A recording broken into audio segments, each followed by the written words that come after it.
شادی سے پہلے لڑکی اپنے باپ سے کہتی ہے پاپا میں کسی کی غلامی نہیں کر سکتی۔ باپ جواب دیتا ہے میری بیٹی کوئی کسی کی غلامی نہیں کرتا، سب اپنے اپنے حصے کا کام کرتے ہیں، جو کام عورتوں کے ہیں وہ عورتیں کرتی ہیں اور جو کام مردوں کے ہیں وہ مرد کرتے ہیں، اور یوں ہی مل جل کر گزارا ہوتا ہے۔ شادی کے بعد وہی لڑکی اپنے شوہر سے کہتی ہے میں کھانا گرم نہیں کروں گی۔ یہ سن کر شوہر کہتا ہے تو پھر تم اپنے باپ کے گھر واپس چلی جاؤ کہ میں تمہاری ضروریات پورا کرنے کے لیے صبح سے شام تک محنت کرتا رہوں اور تم میرا کوئی کام نہ کرو، تو پھر ٹھیک ہے، مجھے بھی تمہاری ضرورت نہیں۔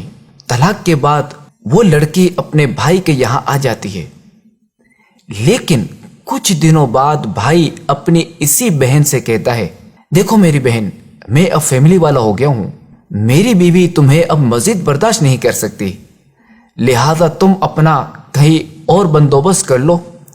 اب وہ لڑکی نوکری کی تلاش میں ایک دفتر جاتی ہے۔ دفتر والے کہتے ہیں ہمارے پاس ایک فیمیل ریسیپشنسٹ کی جگہ خالی ہے، آپ خوبصورت اور جوان بھی ہیں تو آپ ہمارے ہاں کام کر سکتی ہیں۔ لڑکی کی عمر دن بہ دن بڑھ رہی ہوتی ہے۔ دفتر والے اس سے کہتے ہیں بی بی ہم معذرت خواہیں، آپ کے کام میں اب پہلے جیسی تیزی اور پھرتی نہیں رہی، لہذا اب آپ کہیں اور نوکری ڈھونڈ لیں، ہمیں اب آپ کی ضرورت نہیں رہی۔ یہاں تک کہ وہ بوڑھی ہو جاتی ہے، اب ایک نئی جگہ جاتی ہے جہاں اسے کہا جاتا ہے محترمہ اب تو آپ کی اتنی عمر ہو گئی ہے کہ اب آپ کو نوکری میں کیا دوں، آپ کو تو آرام سے اپنے بچوں کی کمائی کھانی چاہیے۔ وہ عورت کہتی ہے میرے بچے نہیں ہیں، میرا کوئی نہیں ہے۔ یہ سن کر نئے دفتر والا کہتا ہے اوہ چلیں آپ کے لیے کچھ کرتا ہوں، میرا 20 لوگوں کا اسٹاف ہے، کیا آپ ان سب کے لیے کھانا پکا سکتی ہیں جس کے میں آپ کو 6000 روپے ماہانہ دوں گا۔ یہ سن کر وہ عورت کہتی ہے صرف 6000؟ تو نیو دفتر والا جواب دیتا ہے کہ میں جانتا ہوں کہ ان 6000 میں آپ کی ضرورت پوری نہیں ہوگی، مگر کیا کروں میں مجبور ہوں، میرے پاس اس سے زیادہ کی گنجائش بھی نہیں ہے۔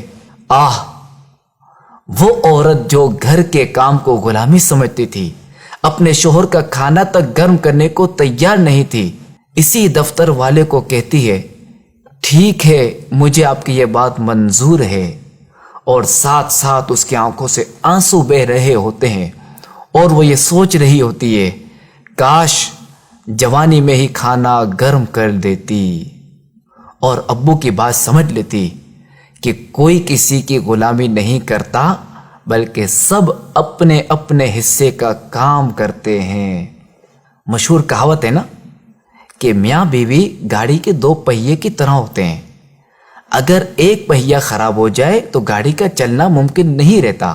تو شادی ایک مضبوط بندھن ہے، مگر اس قدر مضبوط بندھن انتہائی نازک ڈور سے بندھا ہوا ہے، اور یہ ڈور کسی ایک کی کوتاہی، جلد بازی اور بے وقوفی سے ٹوٹ بھی سکتی ہے۔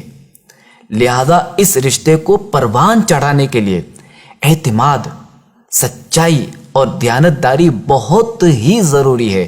لہذا ایک دوسرے کا خیال، صبر و تحمل اور قوت برداشت سے ہی اس رشتے کو نبھایا جا سکتا ہے۔